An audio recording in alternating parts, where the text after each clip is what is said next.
Gelombang pasang terjadi sudah hampir sepekan ini. Nampak warga mulai memindahkan barang-barang karena dikhawatirkan akan semakin banyak lagi barang-barang yang terbawa arus ombak yang kian membesar dan masuk ke bibir pantai tempat usaha warga sekitar. Bahkan seorang ibu tak kuasa menahan tangis karena tidak bisa usaha lagi karena sebagian barang miliknya sudah terbawa ombak. Separuh udah ke bawah kemarin, Nak. Oh, separuh udah ke bawah. Iya. Nah, ibu emang rumah sekaligus warung di sini enggak? Iya.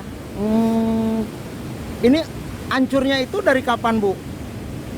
Dari minggu kemarin, Minggu kemarin. iya, tapi minggu kemarin teteh paling nanti itu lagi dibaiki lagi gitu. Tapi sekarang ya hancur semua.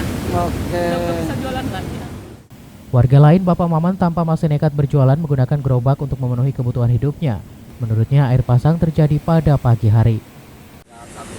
Jam 1-an. Barusan naik lagi. Jam berapa naik lagi pagi? Jam 8-an.